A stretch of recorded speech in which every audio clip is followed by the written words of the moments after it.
Ladies and gentlemen, welcome to the Tim Moen Show. Thanks for joining me. Today I have something a little special for you. I was approached by a high school kid. He's anarcho-curious, let's say. He describes himself as socially conservative, wants to find out a little bit more about anarcho-capitalism. He has a school project, and he wants to create an anarcho-capitalist political party for this school project, and is super curious about what that would even look like. Sounds like he doesn't know a lot about it. I said, hey, why don't you jump on my podcast and we'll talk about this, and maybe the guests will be educated as well, and I can satisfy your answers, help you out with the project, a little mutual exchange. It's literal anarchy happening right here on the podcast today. So by the way, just so I preface this, he's 17 years old. His name is Mike. His parents are okay with this. They're excited about him coming on this. I always check with that because, we're trying to kind of undermine the government in a sort of way here.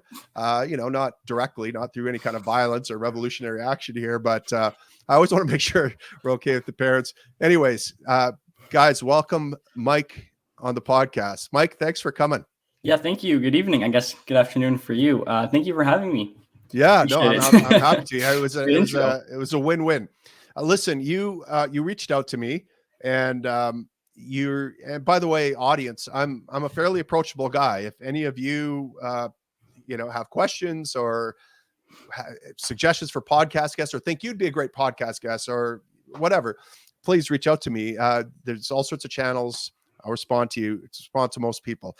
But Mike, you kind of reached out to me. You said you had this project. You said, look, I kind of identify as a SoCon, but I want to develop this anarcho-capitalist party for my project. Why anarcho-capitalist? I mean, you could have gone communist party. You could have done a green party. You could have done an AI technocracy party, or a theocracy party. Like, why anarcho-capitalism?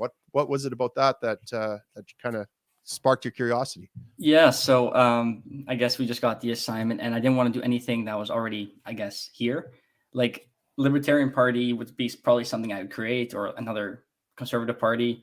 But they all exist, even a communist party and like socialist party, all that, or the one policy parties. They already all exist, so I wanted to do something unique. So I thought to just like go for libertarianism, but then like the extreme end of it, and just see where that would bring me.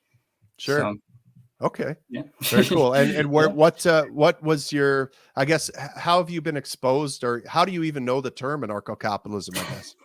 Yeah, I guess through memes on the internet, interest in, I guess, libertarianism in general, especially over the last couple of years. And then seeing what like an anarcho-capitalist society would really be like has like sort of always interested me. I sort of like thought it would work, and then sometimes, maybe it doesn't work, maybe. And then, just wanted to find more about it now for this project. So. Yeah. Awesome. Okay. Well, so God bless memes, I guess, right? I mean, they're changing the world one meme at a time. So don't underestimate the memes. Okay. Awesome. Well, I'm at your disposal. Like I said, you've got me for basically as long as you need. Happy to answer your curiosity. And we'll see if we can muddle through these questions. You sent me a list of questions, and I just kind of briefly looked at them and go, oh, those are really good questions and could be very difficult to answer, challenging. But let's give her. I'm at your disposal, sir. All right. Hit me with questions. I guess my first question would be, what is anarcho-capitalism? What does it entail? Sure. Okay. Well, basics. Yeah. I mean, I think that anarcho-capitalism is kind of the purest or most consistent, I guess, with the libertarian principle. So libertarianism is essentially founded on two things. One is the non-aggression principle, don't initiate force against people. And the second is property rights. Most people will agree you shouldn't aggress against people. You shouldn't initiate force. But property rights are important because, if you talk to, let's say, an anarcho-communist, they will say something like rent is theft. Okay. Now, most people agree you shouldn't initiate force against people. Well, stealing from them is initiating force. So you can use force to defend yourself against theft, against assault, against rape, against murder. But you can't use force to steal from people. You can't use force to rape people. You can't use force to assault people. Okay. So if an anarcho-communist says that rent is theft, they're saying that violence is justified in protecting myself from that theft, right? And so they are justified in seizing my house because they're renting my house, and rent is theft. My landlord won't stop stealing from me. I'm gonna keep him off this property with force, off his own property. So you see why property rights are an important part of this, because they say who you can exclude from something that's yourself or an extension of yourself. So you have a property right in a sense in yourself. This is why rape, murder, assault, theft are wrong, but you also have a property right in the things that you appropriate in nature or you acquire through contract or trade or something like that. All biological beings need to acquire things in nature in order to survive. They need to take in energy, food, shelter, and so those are things that there can be disputes over, there can be conflict over. And how do we resolve that conflict? And the secret of civilization, and in fact, I think the secret to Western civilization, and the reason why we have so much flourishing in the West while the rest of the world has been languishing, has been the idea that the individual, that society ought to be oriented around the protection of the individual, that the individual is the sacrosanct unit of society. So that this likely came out of Protestantism, the idea that the divinity is located in the individual. In other words, it's up to the individual to save himself. You can choose heaven or you can choose hell. The choice is yours. You're accountable. And from that, it's like, okay, if every person is an individual and sacrosanct and has their own agency, well, then that must be the base unit of society that needs protection. And so, understanding who owns what is really important to figure out how to resolve conflicts and disputes and to create peace. Because if I understand that this house is mine and my neighbors understand that this house is mine, well, it's going to be peaceful, right? Whereas if the neighbors think that, well, the house belongs to whoever is the strongest and most forceful, well, now we have nature red in tooth and claw. Now we have a survival of the strongest and the most brutal. And that is not civilization. That's the opposite of civilization. So property rights are very important to civilization. So libertarianism is based on don't initiate force and property rights. And again, anarcho-capitalism is the thing that's most consistent with that. And so what anarcho-capitalists say is, look, you have this organization called the state, and the state is a group of people who claim a monopoly on the initiation of force within a geographical area. And, no one in that area necessarily consented to it. They just kind of planted a flag and said, that and everything you see here belongs to the Queen. This is ours now, and you are our subjects. Okay, so it's rooted in conquest and plunder. It's established that way, and that's how it sustains itself. So it's an organization that has a geographical monopoly on force, and it exists by initiating force. In other words, the only way it gets money is by taxing people, and taxation is just another word for theft or extortion. It's violent extortion. It's not even like, there's some thieves that kind of sneak around behind your back and take your property when you're not looking. Then there's other thieves that come up to your face and say, give me your stuff or there's going to be consequences. Here's my gun. Know what I mean? And that's the kind of theft that the state engages in. And that's how it gets you, right? Now, the other thing that the state has that so what I've just described is a criminal cartel. I think most people would agree, right? If you are stealing money from people, if you're locking them in cages for doing peaceful activity, if you're telling them what they can and can't do with their own property, like I'm not allowed to have baby walkers. I'm not allowed to sell baby walkers, right? They're illegal in Canada. I can't have lawn darts. I can't.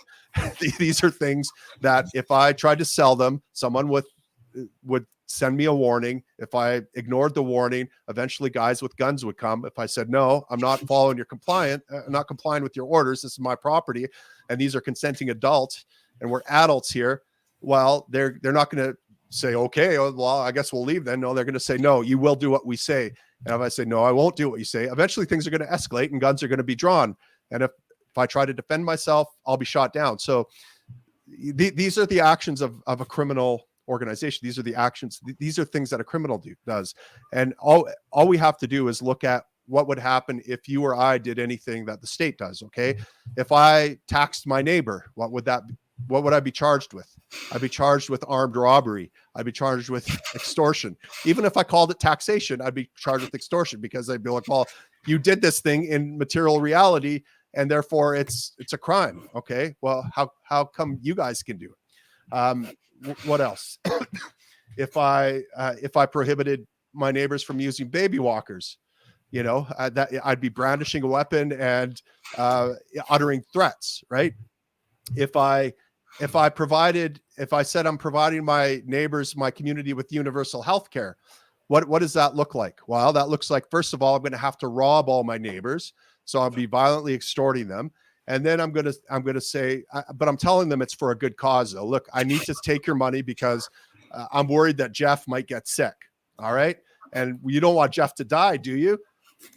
Give me your money. And you're going to have to give it to me, even if you don't want it, because Jeff might get sick. No, you don't care about Jeff. You're like, you're not worried about his sickness. Fuck you. Give me your money. You heartless fool. So I take the money. So that's my first crime. Then my next crime is that I tell people, look, Jeff, you're sick. Oh, you got sick? Don't worry. I'll pay for it. But guess what? It's going to be the guy I choose. And only that guy can be a doctor. You can't be a doctor. You didn't meet my arbitrary standards. Only that guy did. So only he can be a doctor. So Jeff, that's the only guy you can go to. And by the way, it's going to be 2 years before you can see that doctor, because he's pretty busy, because he's the only doctor in this whole geographic area, because I limit the supply of doctors. So how many crimes have I committed here as a private person? Yet the government does this, and it's considered a great thing and a wonderful thing. So that's the special nature of the state. It's literally, if you look at it through objective eyes, if you were an alien race that came here and looked at what we were doing, you would see that it is absolutely morally inconsistent. That on the one hand, these people get away with literal murder and theft and armed robbery, and on the other hand, these other people, the subjects, aren't allowed to do any of those things. You say it's wrong, yet the people in charge do all those things, right? So the reason that the state is able to do all these things is because people believe in the state. They believe it's legitimate, and this is why the state is different than every other criminal gang. Is that the majority of people, its citizens, believe that it is a legitimate organization. So those are kind of the characteristics of the state. And so what anarcho-capitalism says is just say, like, guys, the beginning of wisdom is calling things by their proper name. That's a Confucius quote. Like, let's just call things what they are. Let's stop using this euphemistic language and dressing this up and saying that something magic is happening here. And when I do armed robbery as the government, I can call it taxation, and it's a wonderful thing, and pay your fair share. But when Mike does taxation as a private citizen, he's an armed bandit and a robber and must be in prison. Like, what's the magic sauce here? And so, there's all sorts of justifications given for the state. There's, in the old days, it was the divine right of kings, right? Like the king would, and his priestly and the priestly class would say, God put him there. He is literally the extension of God's will, and you are, shaking your fist at God if you deny the king his authority or something like that. Well, people kind of wised up to that, so they had to get a little bit more sophisticated. And now it's the social contract theory. It's this idea that we need the state because there's this implicit social contract that, by virtue of you being born in this state's geography, well, you have to help your citizens, Mike. You have to provide them health care. You have to pick up the poor. But again, it flies in the face of anything that has to do with a contract, because a contract is a two-way street. It's something that you enter into voluntarily. It's a voluntarily obligation. But even if we assume that something like the social contract existed, we would say, look, the very first thing that we owe each other is don't hurt people and take their stuff. So a government literally cannot exist if it's hurting people and taking its stuff. A government violates the very social contract you guys claim supports it. The next thing that people might say is, well, democracy, right? I mean, this is an extension of the people. The people have voted for it. But let's look at democracy. Let's look at what's actually happening. If you or I engaged in democracy on our own, Mike, we would be guilty of criminal conspiracy, right? Because what we would be doing is we would all be like conspiring together. We'd be like, okay, maybe you're on my side of the street, Mike, and you're like, you know what? Let's get together and let's all vote to rob those people on the other side of the street, and we'll use that money to pay for good stuff for our side of the street, right? That's what voting is. That's what democracy is. It's criminal conspiracy. That would be, we would all be arrested because we'd be conspiring to commit a crime against our neighbors. So all these things are, when you think about them with clear eyes, outside of the matrix that we're taught to believe, it is kind of ludicrous and ridiculous that the way we view this institution is kind of a legitimate thing. So anarcho-capitalism, man, I feel like I've gone on a bunch of side tangents. The original question, I think, was, what is anarcho-capitalism? It's basically the insistence on consistently following the non-aggression principle and respecting property rights. Okay, we could get into, okay, how do you determine what's property and what's not your property and all those kinds of things. But that is it in its sense, is that even we insist you follow the non-initiation principle and don't violate property rights. And if you have a territory with people doing that, where they don't have an institution, a criminal cartel controlling things and violating all those principles, then you have what you could describe as an anarcho-capitalist society.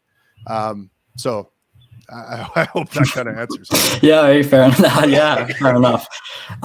So how can like a party like this and make sure that laws, or like even like a society like this, ensure that these laws or these principles are being followed by everyone? And what are the consequences if they don't? Yeah, well, I mean, look, there's, we're not utopians. In other words, we're not trying to envision a perfect society and create this perfect society. Like whatever society is, like even if we reach a society that I would consider to be anarcho-capitalist, there's going to be private crime in it. There's still going to be criminal activity, right? The difference between private crime and public crime is that it's not one giant leviathan that is supported by all the people and citizens doing the crime. People would actually look at it and say, yeah, that's a bad guy. Yeah, that's a bad guy. We got to do something about that. So it's not as if things would be perfect. And so there would be a demand for things like law and order. There'd be a demand for things like roads, all the things that we love about, the things that we enjoy that the state provides us.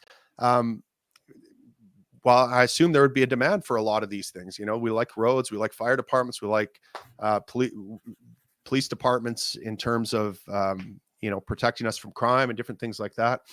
So it's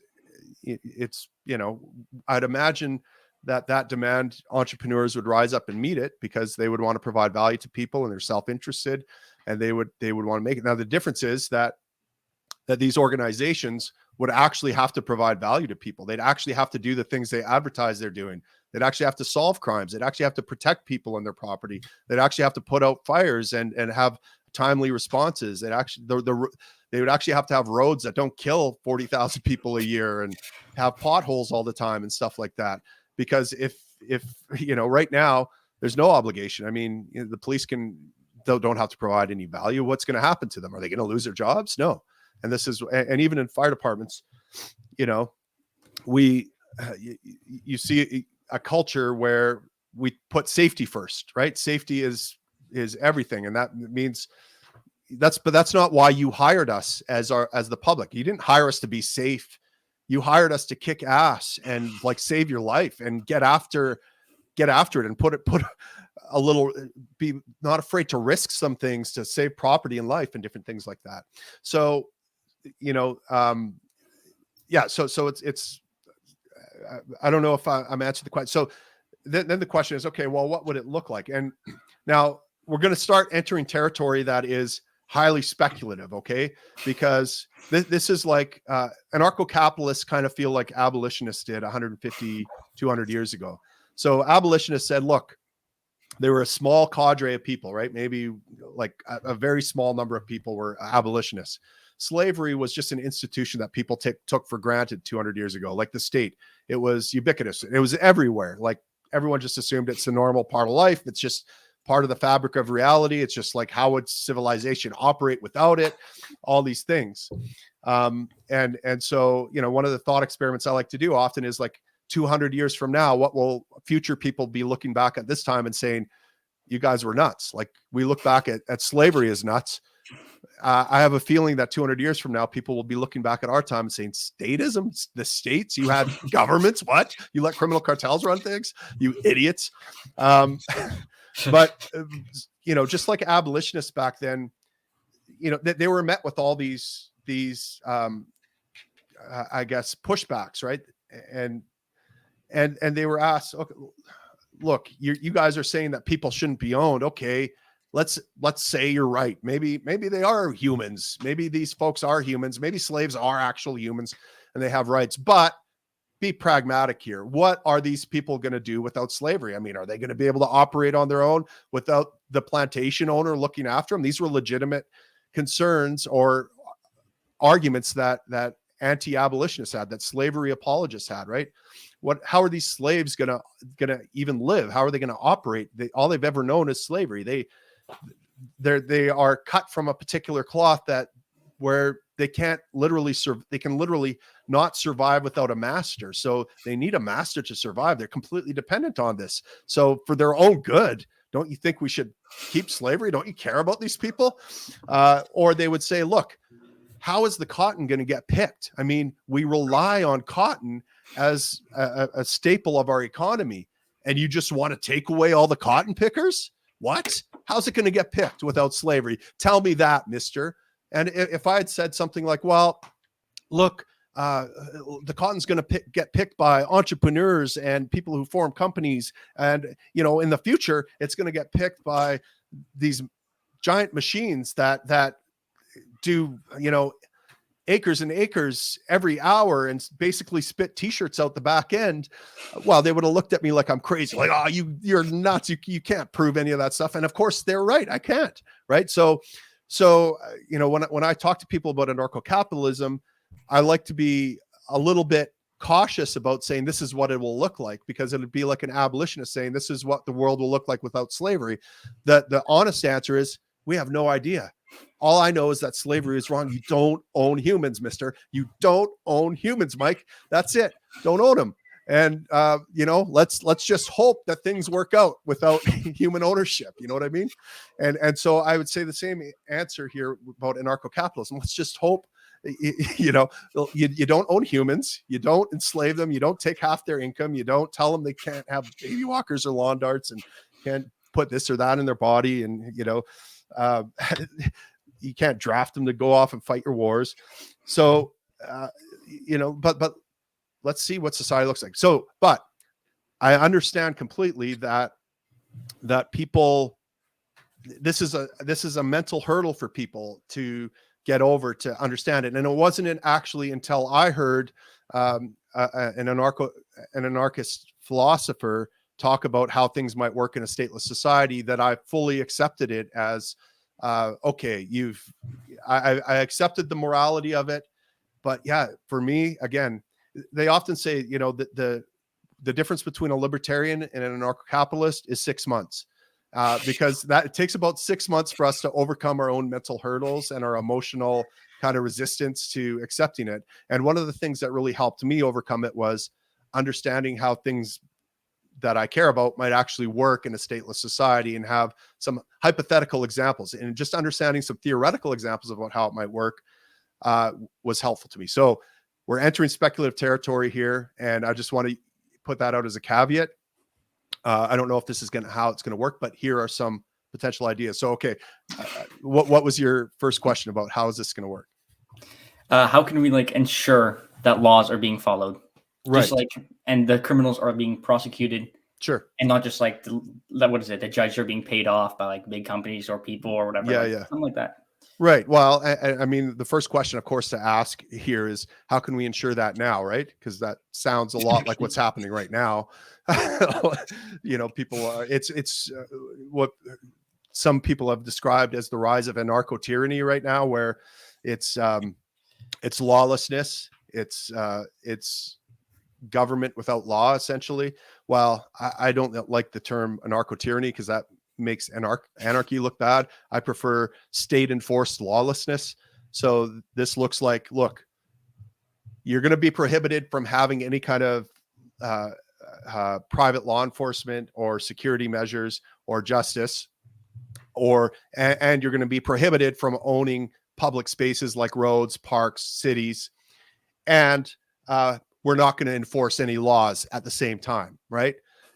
So it's like the worst of both worlds. It's like, look, the reason I have a house and the reason I like my property is because, you know, my wife and I can set the rules on this property. We can say who comes on, who can't come in. We can say what your rules of conduct are in my house. And if you violate those rules of conduct, like if you sit at my kitchen table and insult my wife or family, you're gone, mister. Like, I'm punting you out of the house. So that's the rule of law in Tim's house. And I'm justified in using force to kick you off my property the minute you become a trespasser and violate those rules. So I suspect something similar would happen in an anarcho-capitalist society. So you might have, let's say you have a private city, right? Here's how a private city might emerge. You go out into nature, you're a developer, and you're like, here's how I'm going to make some money. I'm going to develop a nice community that people are going to want to live in. They're going to pay me money to maintain it. They're going to pay for these lots because people want to live in a community where they're dependent on each other and they're close to each other. Most people don't want to live as isolated hermits in the wood. So I'm going to create these subdivisions. I'm going to build roads. I'm going to put in sewer systems, water systems, electricity, all these things that they're going to want. They're going to buy property here. And when they buy property, there's going to be a contract they have with me. I'm going to agree to maintain their roads. I'm going to agree to maintain all the infrastructure because I own all the infrastructure. So essentially, as the developer, I'm the city owner, right? I own the infrastructure of the city. You own that lot. And here's what that means. Okay. You have to abide by the rules that are in this city. You have to maybe have certain architectural controls on your house. Like, I don't want a little shanty next to a mansion, for example. People won't want to buy property here if that's the case. So I'm going to have all sorts of rules that are going to attract people, right? The difference here is that my rules are designed to attract customers that want to live in a nice community. So I'm going to try to imagine as an entrepreneur what kind of community customers are going to want to live in, what kind of rules they're going to want to have in that community. On the flip side, what if I don't live up to my end of the bargain? What if I'm not maintaining the streets? What if I'm not, say, providing a fire department or a police department, or what if my police department violates what they're supposed to do, which is protect individuals instead of like beating them up and killing them and robbing them and like being corrupt and stuff, right? Well, there's going to be repercussions on my half. I'm going to have to face justice as the city owner. What if the garbage truck doesn't come when you promised it would come, when you agreed to in the contract that it would come? So there would be these contracts drawn up that would be very explicit. And these, I guess we could call them like social contracts almost, right? But they're actual social contracts because we're both agreeing to a very clear set of guidelines and obligations. Listen, if I live in a community, there are going to be some obligations on my part. I have to give to the community. Like the roads have to be maintained. So I'm voluntarily parting with this money. I know what the sum's going to be. I know how that sum is figured out, and I agree to it when I do that, and I do it contractually. And then if the city doesn't live up to its end of the bargain, if it starts slipping, I have this contract that I can take to a judge and say, hey, the city's violating its contract, and I can get immediate access to justice. Now, notice how that's different than what happens in cities right now if the garbage isn't picked up.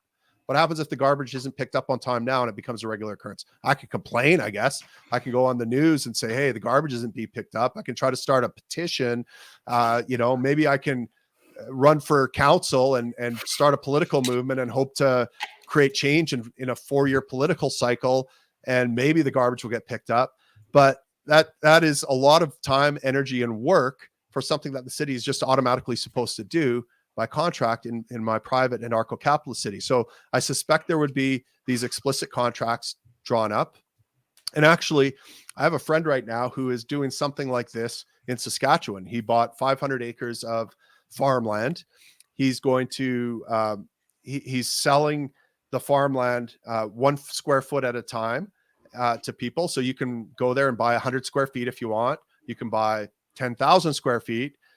Like if you want to buy 100 square feet, you could put a tent on it. If you want to buy 10,000 square feet, you could put a mansion on it. Whatever you want to do. The title to each square foot is given to you by NFT. So a non-fungible token. It's a blockchain technology.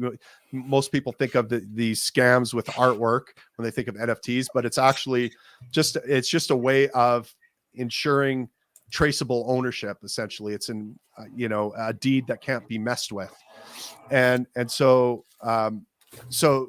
he wants to create a private municipality. He thinks he can do this, create a space, basically an anarcho-capitalist community, and he's going to have private fire department, private police or security, private infrastructure.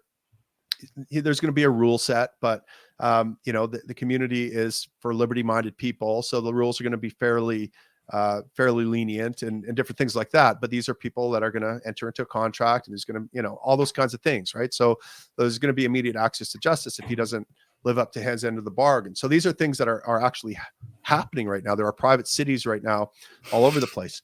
Now, another thing that could happen is, so imagine, so we're talking about criminality and how would we deal with criminals and how would we ensure criminals are dealt with, right? Most property, most land or territory is going to be privately owned. Now, as a private owner, you don't want criminals on your property. You don't even really want untrustworthy people on your property, right? People that, haven't been vetted or something like that. But different people are going to have different rules. You're going to be more open. Some are going to be less open. But one of the things you're going to want as private individuals is some sort of dispute resolution mechanism. So if I go to a grocery store and there's a dispute about whether I took something or not, well, it's in the best interest of the grocer and me, or maybe he accuses me falsely, or maybe I actually do take something and he has a legitimate claim. Either way, we're both going to want some kind of insurance that this dispute is going to be solved without us coming to blows and pulling out guns and resorting to private violence or something like that.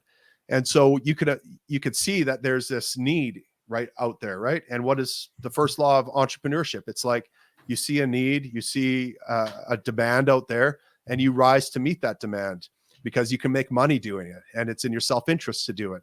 And so, one philosopher I read, Stefan Molyneux, in his book Practical Anarchy, which is a good resource you might want to look at. I'll send you the link later. He talks about something called dispute resolution organizations that would emerge. So everyone would likely, in order to operate in a civil society, likely to need to have some insurance or coverage by a dispute resolution organization. I'd pay a subscription fee to these guys, and they would resolve disputes. It would be in their interest to make sure justice is served, let's say.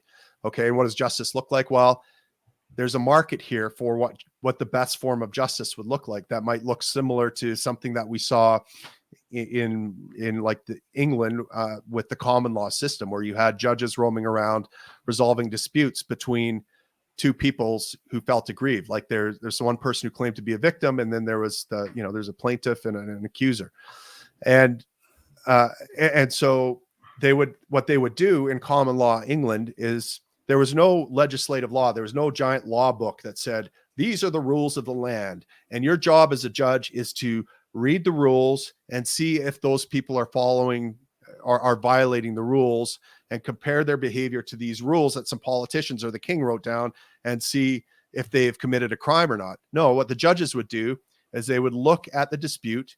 They would look for principles of justice. They would search for justice in this thing. And quite often they would look at previous cases that other judges had ruled on to see what they did and what their reasoning was. And so over time, what you would get is this compendium of case law built up where justice would emerge, and things and rules would kind of emerge from it, right? So for example, there's this maximum self-defense that says you're allowed to use as much force as necessary, but no more, to stop a crime or to defend yourself, right? So in other words, if someone breaks into my house, I can chase them off my property, but as they're running down the street, I can't shoot them in the back. That's going too far, right? So I can shoot them on my property if my life's in danger and if I need to protect myself from my property. But so if someone gets shot in the commission of a crime or something like that, and they charge me with violence or assault or murder or something like that, well, now I have to sit before this common law judge, and he's going to ask a bunch of questions. The lawyers are going to argue, and they're going to try to figure out, did I use as much force as necessary to defend myself and no more, or did I go over the line? And so they're going to figure out, based on all the details and the context, where justice is, right? And over time, as more case law builds up and we have more and more circumstances of people trying to figure out where that line of justice is, we get a clearer, more concise idea of what's just and unjust. And so it'd be something like that. So you'd have these dispute resolution organizations trying to resolve these disputes.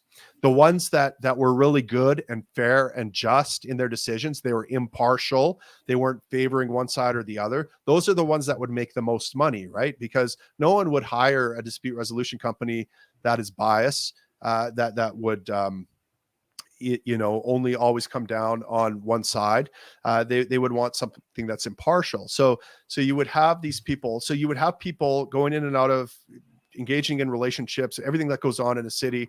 They'd all be covered by dispute resolution organizations. There might be different ones, and the different, just like different companies have, for example, cell services figure out a way to communicate with each other. These dispute resolution organizations would figure things out, and they'd figure out how to resolve disputes, and they'd try to do it in the most economic way possible, most efficient, fastest. You when you have justice, you don't want to be languishing in courts for 2, 3, 4, 5 years, right? You want quick access. And one of the things that you might get, one of the ways justice might be different, for example, is that it would actually focus on the victim. So the criminal, if found guilty, would likely be required to restore the victim to wholeness again, right? If you robbed from me, you need to repay me and repair the damage you've done psychologically, and maybe my business had to shut down for a while and you'd have to do that. And so justice would be focused on what can that criminal do to repair the damage he's done, rather than simply taking that criminal, locking him in a cage, and for an arbitrary period of time, making everyone else pay for it, giving him 3 square meals a day, teaching him how to become a better criminal when he gets out. It would actually be restorative, not just for the victim, but it would be for the criminal, because now he's got an avenue for redemption. Again, speculation, but I suspect this would be a better form of justice, because now you've got a rehabilitated member of society who's figured out how to provide value. It's done by court order. Now, what would be the consequences of not agreeing to do that court order? Or that sentence? Okay, again, it's an anarchist community. Like, what's well, this guy would be brought to the edge of private property, where private property ends, and said, look, you're not welcome on anyone's private property. No one wants you. We now have a red flag on you, and because there's a red flag on you, anytime you try to use a road, anytime you try to access a park or go into a store, you're going to be identified very easily. People know you are a criminal who is unrepentant, who doesn't want to redeem himself. So guess what? You're going to have to live out in the hinterlands in Neverland until you agree to submit to justice.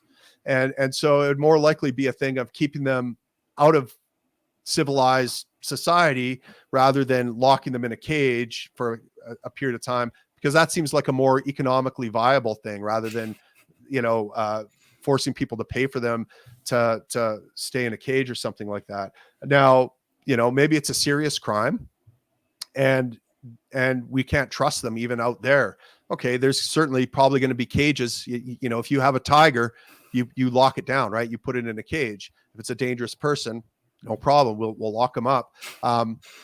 Or maybe even if they committed a semi-serious crime, we bring them back and we're like, okay, you're going to have to submit to this institution. You are going to be confined to this institution, and we're going to slowly reintegrate you into society, and you're going to be heavily watched. And here's your avenue for redemption. You're going to have to repair the damage you've done, but you're also going to have to report back, and we need to keep eyes on you in this jail, so to speak. But again, here we have, like, what are you going to do if you've stolen something, or if you've done wrong, if you've committed a crime? Are you going to live in the wilderness the rest of your life, or are you going to try to redeem yourself and get back into society? Well, I'm probably going to try to redeem myself. So I'm probably going to submit to being confined to this penitentiary or whatever, and figure out a way to restore my good name and be a contributing member to society again. So that's something how it might look. And again, you have an armed society. Guns aren't prohibited. You have people proficient in defending people and having livelihoods literally dependent on protecting clients from crime.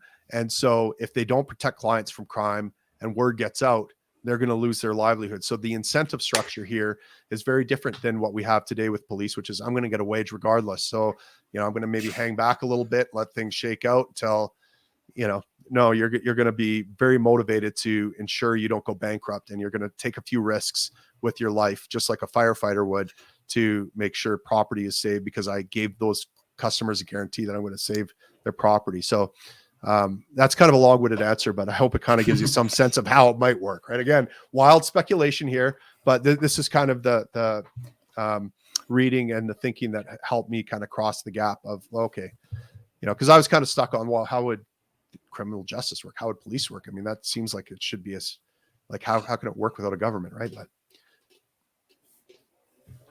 Yeah. So let's say it's in my best interest to, let's say I have a lot of money. It's in my best interest to pay off a judge, and they would probably take the money if it's a lot of money.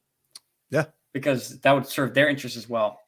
Sure. So would that not just lead to a ton of corruption within the right? society? Yeah. And again, I'll before I answer, I'll bring it back to what about the system now stops that from happening, right? We know judges get paid off all the time. We know this happens all the time, right? So I just need to point that out, okay. that nothing about the government stops that from happening either, right?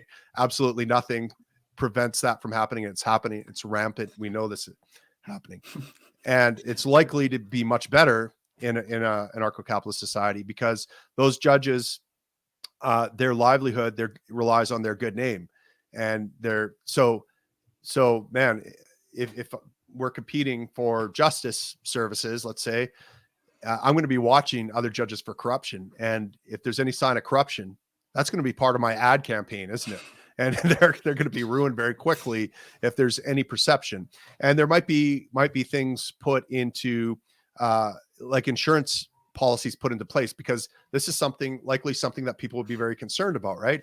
So if I were a judge or a dispute resolution organization, and I wanted to assure my customers that I'm going to be impartial, that I'm not going to be bought off, that I can't be bribed, all these different things, one thing I might do to satisfy my customers is say, look, I'm going to put a substantial amount of money, enough to bankrupt me, in escrow, in a third-party neutral account that we all agree is controlled by someone else.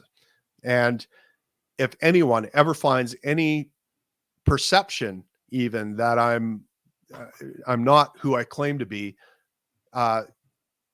well, I'm going to be ruined, and I'm going to have to do this or that, right? Or maybe I'll agree to a contract with my clients that if any corruption is found out, I have to move out of.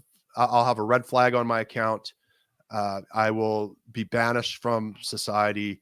I'll have to submit to justice, all these other things, right? So I actually think that the problem of corrupt judges gets dealt with in a much more effective way in an anarcho-capitalist society than it does in our current society, where it's a completely corrupt system. I mean, not only are judges bought off, but they're captured ideologically, right? I mean, judges now are groomed and appointed from leftist universities that are all engrossed with this woke stuff. And just to give you an example, our law as well, like family law, has been infused with this kind of feminist ideology of like child custody goes in a divorce goes to the most equipped parent or something like that, rather than, and what it should be is, and of course the most equipped parent is almost always the mom, because they're the ones that are biologically wired to stay home with them and do this thing. So this ends up in, father alienation. Fathers get pushed out of the kids' lives. They become resource objects, like a wallet for mom and child, and they get alienated from the child. The kid gets alienated from their father, more importantly, and doesn't have that father figure in their life, because dad now has to work 2 or 3 jobs and different things like that. This all comes from this ideological capture of the family courts. And instead, what the court should be looking at is, okay, what is in the best interest of the child, so that they can have access to both loving parents in a fair manner. That should be the underlying question, but that's not the question. It's like, who should the primary caregiver be? Who should be the primary thing, right? And so that almost always skews towards the mom. Sometimes it doesn't. Sometimes it skews towards the dad. And then mom's alienated. But 9 times out of 10, dad's alienated from. And so we have an epidemic of fatherlessness, right? So so judges right now are ideologically captured. They're corrupt. They're influenced by the political system. Of course they are. It's a monopoly, and they're appointed by politicians, a lot of them, and the rules are set up by politicians, by legislatures, and and so it's completely corrupt. It's completely corrupt, and so an anarcho-capitalist society would not tolerate any of this. Our job is to resolve disputes. I mean, these are lives that are hanging in the balance. These are people that have legitimately been harmed or falsely accused or whatever. And these issues need to be thought through seriously. And the decision has to be correct. Justice has to be served. And if it's not served, man, the people who are responsible for that should suffer the consequences, right? And not just continue getting promoted and getting higher judgeships and go on, which is what happens now. So yeah, fair enough. Oh, yeah, that's a pretty good answer.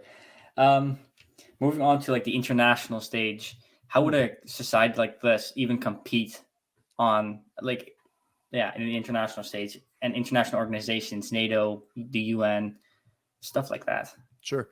Well, I mean, it likely wouldn't be part of any of these organizations because there's no government, right? Who would enter? Like, I guess I could become a member of NATO or the UN if they would have me. Hey, I'm here. I'm Tim. Hey, you guys want to be allies? Like, sure, there would be no prohibitions, I guess, unless, well, there might be prohibitions. Let's stop, because NATO has been guilty of some pretty bad crimes over the years, and so is the UN. Let's go through Iraq, Afghanistan, Libya, the bombing of Libya, reducing it to a slave. Like, if I were a part of that organization, some of my neighbors might have some questions about me and not really trust me to be part of the community or something like that.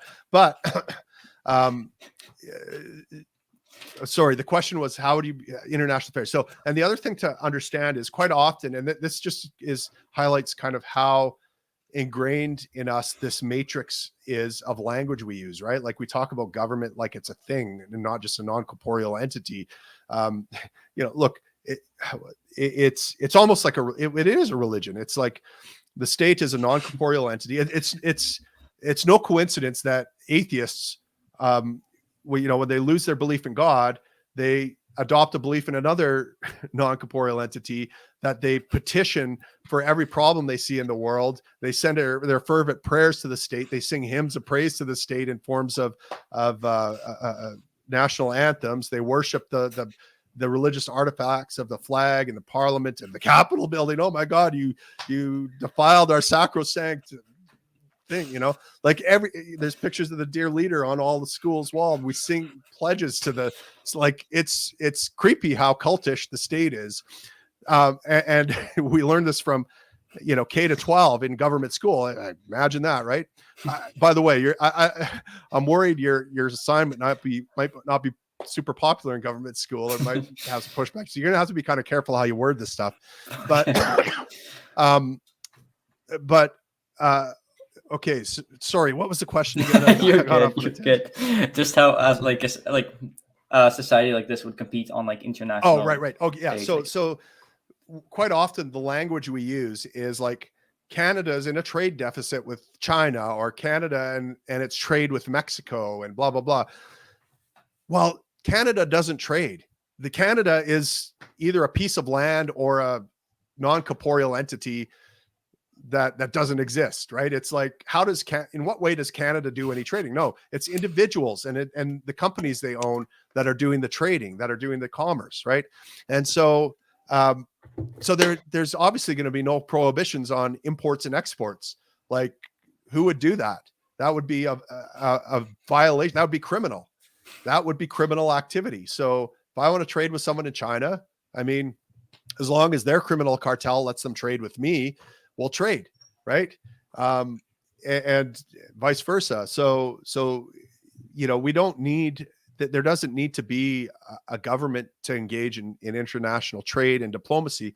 And in fact, because there's so much trading going on, we know historically that armies typically don't follow trade routes, right? If you have trade with a peaceful territory, you're not going to invade that territory because you're made better off by trade with it.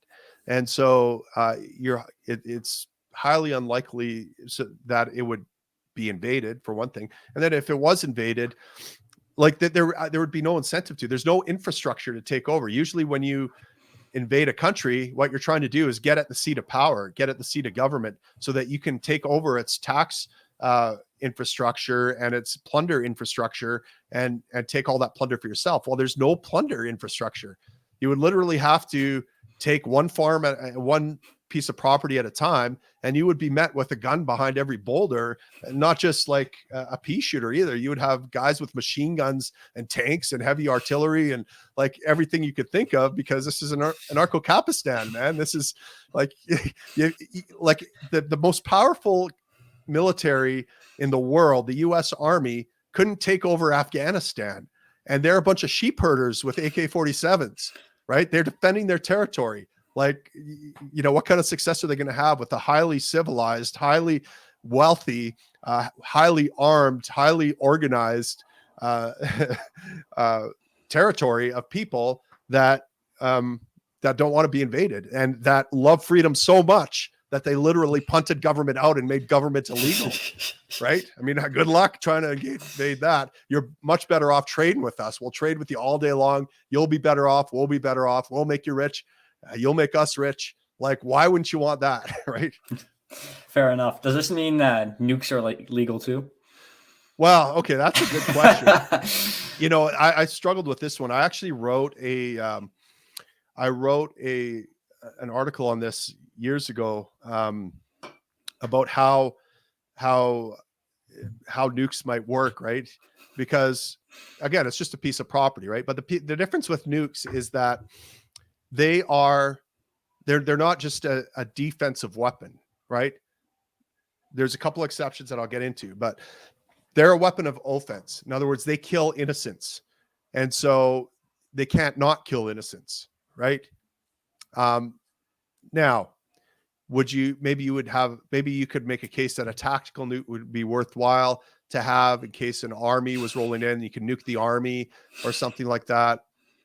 But let's say a defense organization, of which there would be competing defense organizations, said, you know what, we're going to own a nuke. Well, as a customer, I'd have some serious concerns, right? Because what are you going to do with that nuke? Like, how can I be ensured innocent people won't be killed? How can I be ensured you won't turn that thing on me? It's a pretty powerful piece.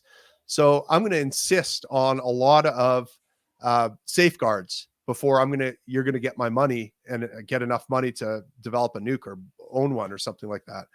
And the safeguards that are going to be put in place include like multiple watchdogs watching you regularly, auditing you, an embedded watchdog, maybe even that answers to another party that I trust that has nothing to, like I'm going to think of all the safeguards and I'm going to want those in place as your customer, and you're going to have to provide them or you're not going to get my money.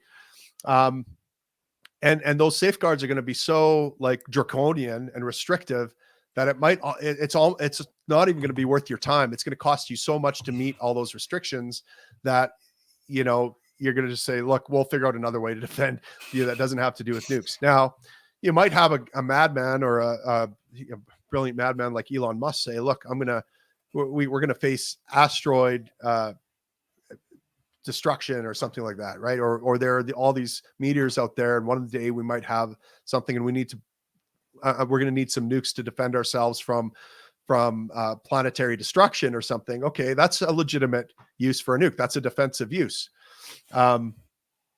Again, let's go back to the idea that having it in the hands of government, a literal criminal cartel, doesn't necessarily make the nuke safer, nuclear ownership safer, right?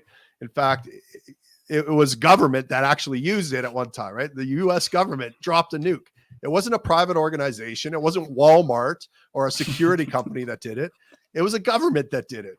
And it, so the government is the one that has dropped it. So let's put that aside, because we're trying to figure out, we're trying to put on our AnCap hats and figure out how we would solve this issue of people owning nukes.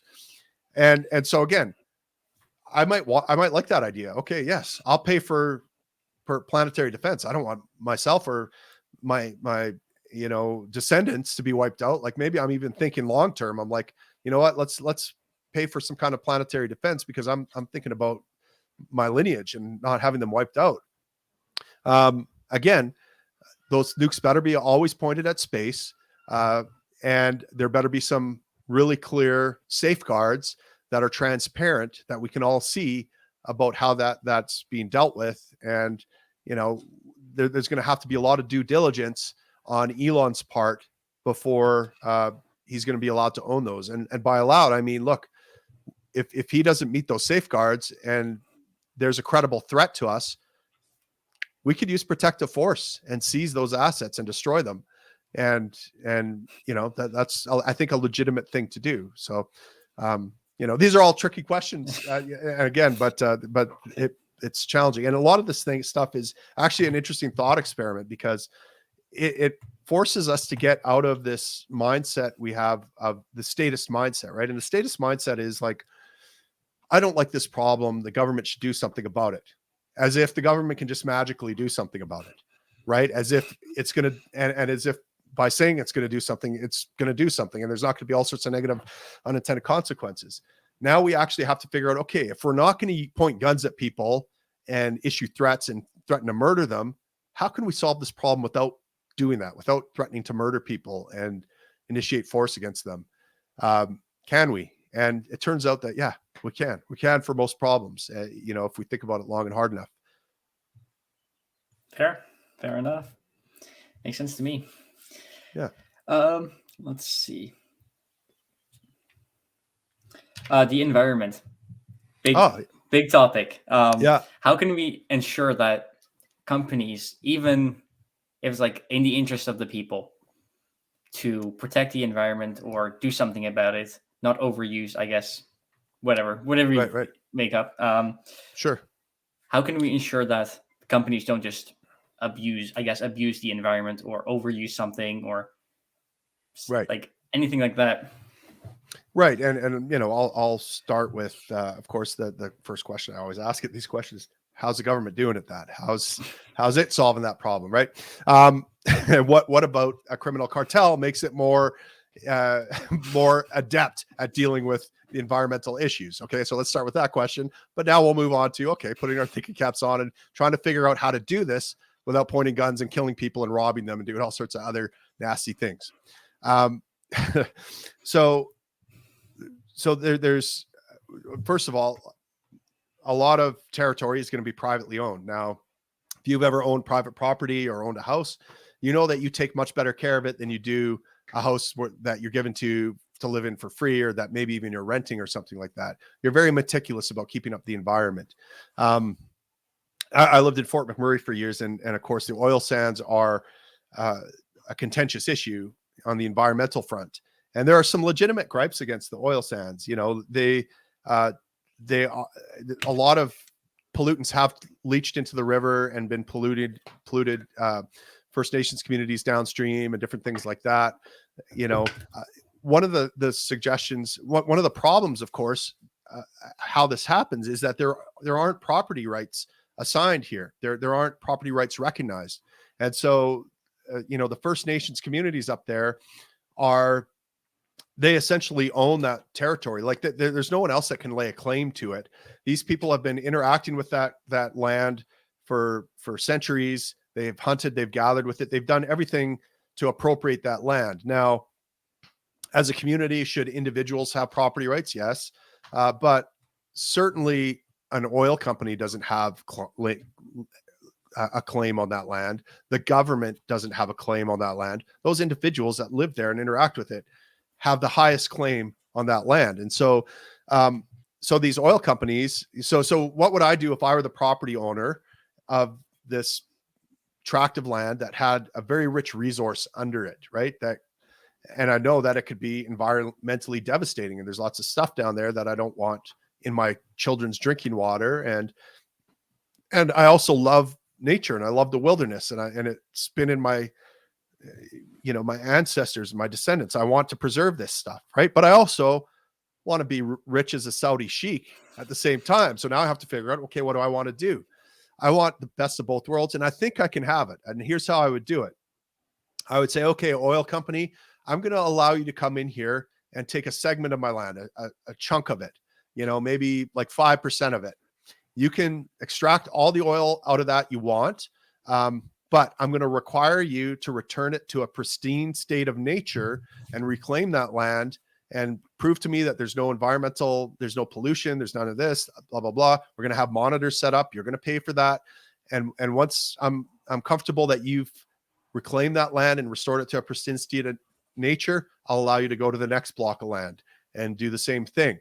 And to make sure, as an insurance, that you do what you say you're going to do, I'm going to require you to put a large sum of money, let's say $3 billion, into escrow that is there for a rainy day. And that way, if you violate your contract and I see any pollutants, if you don't reclaim the land, if you don't do what you say we're going to do, contract's terminated, you're out on your ass, and I'm going to use that money to restore the land to what it was. And then we're going to look at a different client or something like that. That's how I would do it. But that's not what is done right now under government. Okay. What's done now under government is they do kind of a virtue signaling, superficial engagement session with the First Nations people there that own that land, by my estimation. And they say, okay, like let's engage. And of course they do it with corrupt chiefs that they pay off and different things like that and get sidekicks from. And they go in there and they basically rape the land and, you know, pollute it and do different things. And there's a lot of great things that come out of the oil sands, and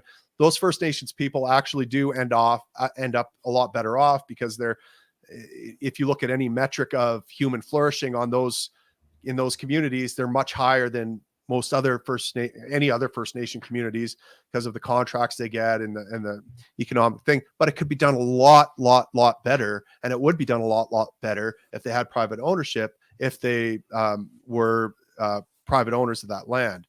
So that's one way. So private ownership actually creates better environment. A better environment is more environmentally friendly than just collective proper ownership. So that's the first thing. So then the next thing is, okay, what if there is environmental degradation? Well, we know throughout history, in common law, for example, we have case law, and we have example of how environmental pollution problems were solved. So if you had a community and then a factory popped up and a bunch of smoke from and pollutants from that factory started falling on these houses, well, they could very easily be traced to that factory. They would go to a common law judge and say, hey, there's damages happening here. This needs to be remedied. And there would be fines and different things paid out. There'd be court orders of you need to build higher smokestacks. You need to remediate this and make sure it doesn't continue happening. We need to get some agreement. And so pollution gets cleaned up. It gets better over time because of the justice system, because pollution and environmental degradation is a property rights issue. And so it gets resolved through property rights. Now, we could take this even a step further and talk about global warming and say, let's say that CO2 we believe is causing environmental damage. Okay. Now, what happens right now with that? Well, we're told, okay, we need to save the environment. So here's how we're going to create justice, climate justice. Okay. We're going to steal money from all you people who use gas, and we're going to pay it to the government because that's going to solve the problem, right? And what's the government going to do with it? Do they give it to the climate victims? No, they don't give it to the climate victims. They give it to corporate boondoggles like wind and solar farms and green entrepreneurs that are cronies. And those guys make out like bandits and they don't do anything for the environment. And the victims, the supposed victims, languish. Okay. So what would a victim look like in this situation? Well, it might be an island where sea levels are rising and it's destroying land and people are having to move, or it might look like the desertification of an area or something like that. Okay, so now let's say I'm in this community and my property has been destroyed, and I think it's because of CO2 levels that are being put out. Well, what I would do is I would again use the tort system, similar to the smokestacks in the Industrial Revolution, and I'd say it's the CO2 levels. I'm going to take, let's say that there are, I read once, I think it's something like 70 corporations are responsible for like 80% of CO2 emissions. I'm going to do a class action lawsuit against those 80 corporations. And now I'm going to have to go before a judge, and I'm going to have to bring in my experts, and I'm going to have to actually prove in a court of law beyond a preponderance of evidence or whatever the standard is that the CO2 levels have actually caused desertification. The other side's going to get a chance to argue their side, and maybe they'll prove that it's not. It has nothing to do with CO2 levels. It's just a natural cycle that occurs in that region or something like that. But what's happening here is that you have scientists arguing out in an actual court where the judge is concerned with justice and actually restoring the victim. And it's not done in the court of public opinion with all these propaganda and like, propaganda pieces and different things like that. So climate would be solved through property rights and torts and a common law system. Fair enough. Sounds logical to me. Yeah.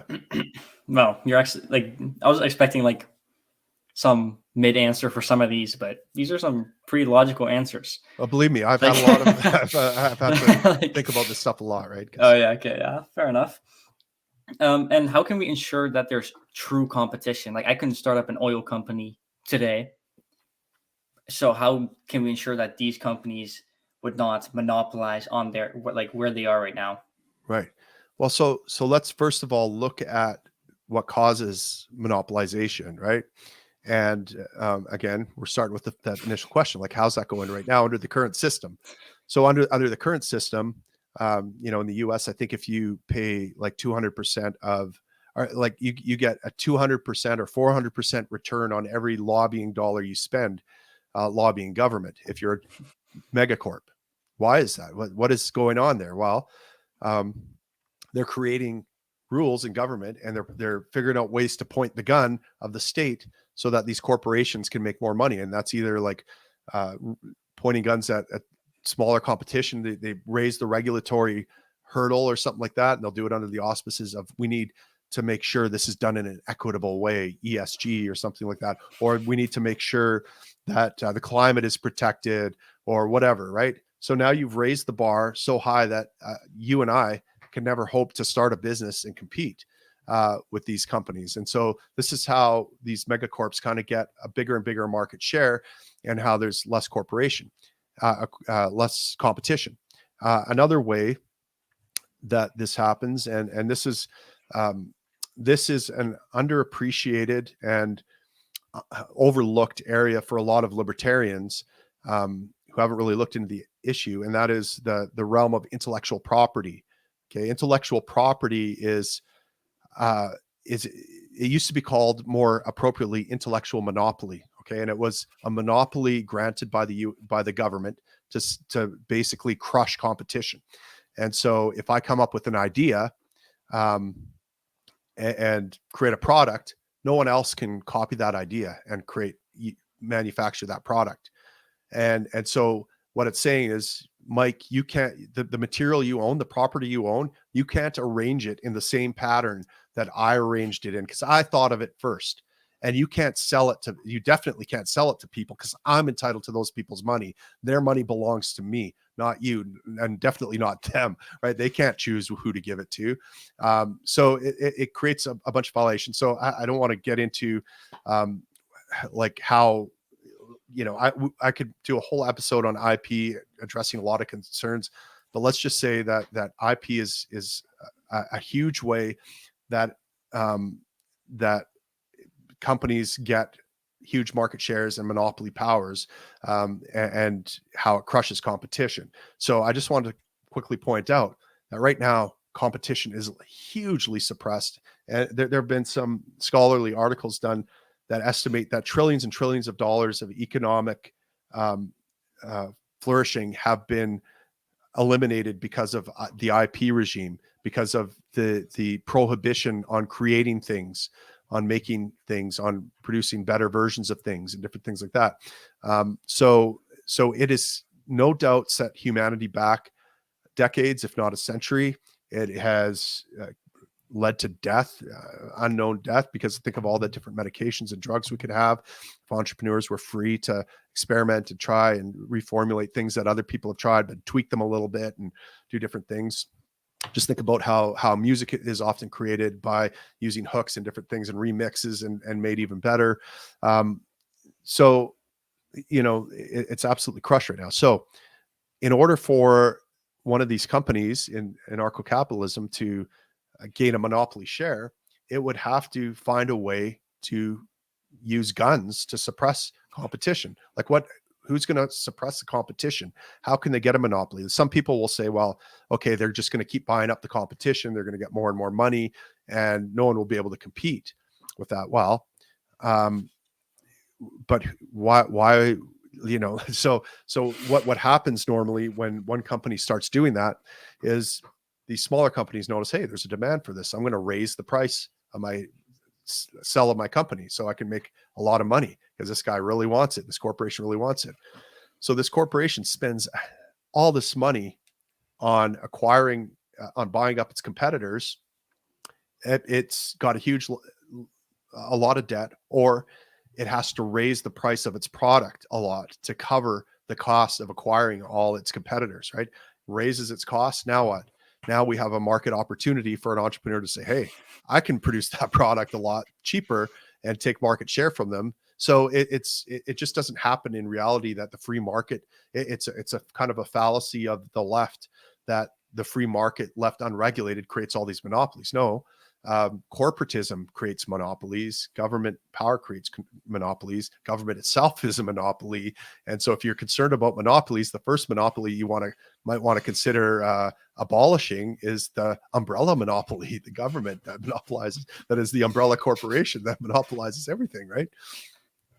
Fair enough. Fair enough. I guess we're running almost out of time, but Oh, we got few a more bit more questions. time. Yeah, okay, a Yeah. bit more time. So the idea of like an anarcho-capitalist party, let's say for this project, Yeah. if they were to like win a couple of seats, not the whole government, Right. would that not go against their whole, like if they were to actually sit in parliament, would that not go against everything they stand for? Well, Like, I guess what would we do? it might. I don't know. Like, if you become part of a criminal cartel and your express goal is to disband that criminal cartel, it's kind of like being an undercover cop or something like that, trying to like address it. I don't really see it as some people would say it is, because just by virtue of being in government, you're a bad guy now and you're a criminal but the way I look at it is this infrastructure is in place. The system is in place. It's literally beating people up now. And if I can go in there and I can it's a giant fire. Okay. I'm a firefighter. So this is the analogy I like to use. It's an out of control fire. And what I'm doing is I'm trying to go in there and put some water on it. Okay. I'm going into the belly of the beast and I'm trying to put some water on it. Now, it's not likely to be very effective, but I'm trying at least. I'm doing a lot more than some anarcho-capitalist who's sitting in his parents' basement and, doing another like witty meme about the state or something like that. Yeah, you state. I'm actually in the fight. So I don't think it is. And I also, what about taking the government money, right? What about taking my salary for it? Well, this might be me kind of, maybe I'm a hypocrite here, but I told this to Derek Fildebrandt yesterday because he runs the Western Standard. And one of his things is in his mission statement is we won't take a dollar from government money, but now he's finding it really hard to compete with his competitors because they all get subsidies from the government. And he actually qualifies for a huge subsidy from the government. He can get 40% of his funding from the government. Like that's a huge amount. And he can actually expand his thing and do more good if he gets that money. And I took him aside, I said, look, Derek, that money has already been stolen. It's sitting there in a big pile in Ottawa. Okay. It's not going back to taxpayers. Who's it going to go to if it doesn't go to you? Are they going to save it for a rainy day and do anything that promotes liberty with it? No, they're going to give it to some other socialist or commie that's going to do nothing but bad things with it. So Derek, it's your highest duty to go get that plunder and keep it safe in your own hands and expand liberty with your platform by using the government, the criminal cartel's money against it. And that's kind of how I look at an anarcho-capitalist in government. They're using that plunder in an attempt to stop the plunder. And by not taking it, in a sense, they are handicapping themselves. They're making themselves less effective because now they're going to spend all their time, instead of fighting this system, they're going to be spending it trying to fundraise when there's a big pile of money right there and everyone else is taking it who are the bad guys and they're refusing to take it to do something good with it. So other bad guys are taking it instead. So I honestly don't see it as a big problem. Other people might, but honestly, no anarcho-capitalist is ever going to win a seat. Okay. The point at which an anarcho-capitalist will win a seat, the state will have become irrelevant anyways, and people will just stop listening to it and it'll just wither and die. Like it's why would anyone listen to the state if they're willing to, if people are so convinced by anarcho-capitalism that they're going to elect some? It's like, where's these anarcho-capitalists going to go? I'm going to go to the state where no one's sending their tax money, where no one's even listening to them. It's like, what have they got left to do? Nothing, and this is kind of my point. It has always been my point in politics. Like as a libertarian leader, I never imagined or was delusional enough to think I was going to get a seat. I always knew this was an educational enterprise. My goal was to make one more libertarian at a time by talking to people, having conversations like this one-on-one, and hoping that eventually, when we hit a tipping point and there's enough people out there spreading the good news, spreading the gospel of liberty, and telling people how they've sinned and fallen short of the glory of Ron Paul, that eventually they would adopt liberty, and then they would just stop feeding the state with their prayers and their hymns and their money, right? and their tithes or whatever.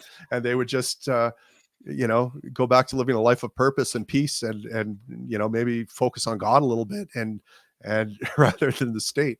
But so to me, the way we get to that free society isn't political. Although I wouldn't mind seeing some, I know actually right now, there are likely some libertarians and maybe even some anarcho-capitalists in parliament, okay, that are like, I know there's one guy, one conservative guy, I'm trying to remember his name, from Edmonton, who was caught wearing a shirt that said taxation is theft on an airplane. Okay. That sounds pretty anarchist to me. It sounds pretty libertarian to me. I like that.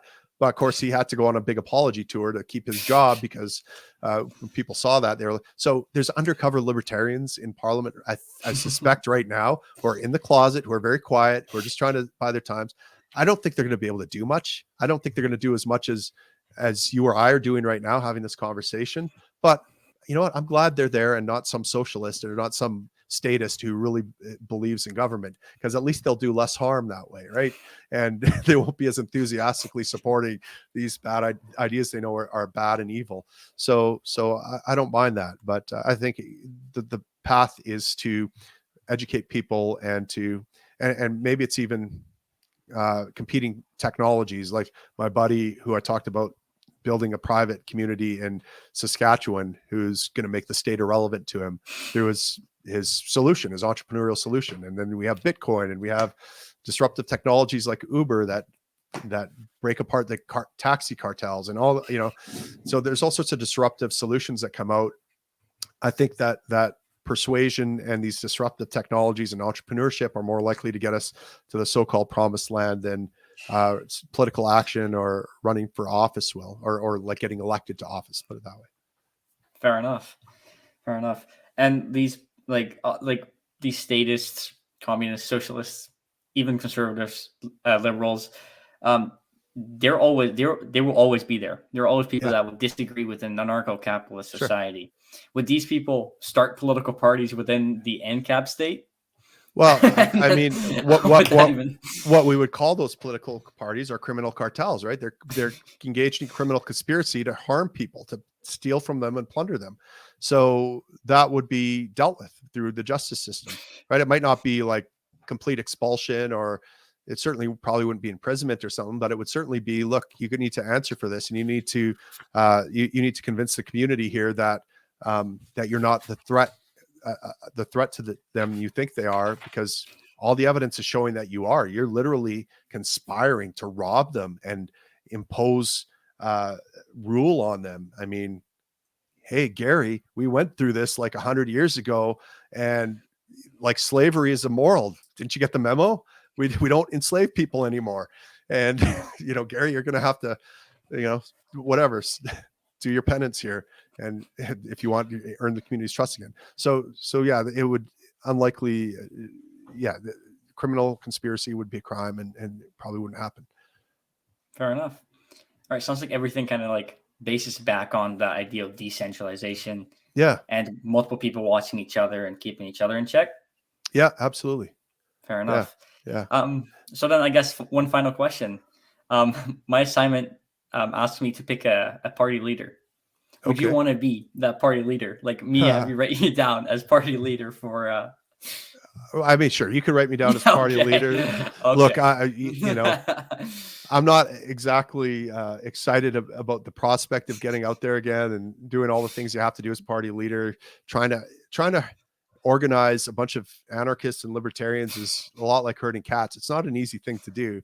It can be done. It can be done. They're a very disagreeable lot, though. They tend to focus on all the minor differences that we all seem to have.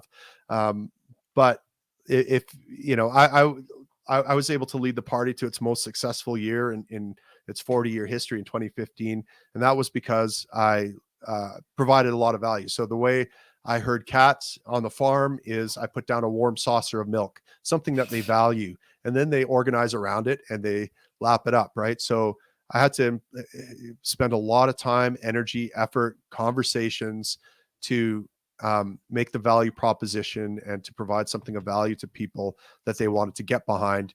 And the amount of work and energy that took, I'm not sure I necessarily have that in me again. But for the purposes of this assignment, I'll say yes. I'll lead your anarcho-capitalist party. Awesome. Thank you so much. No problem.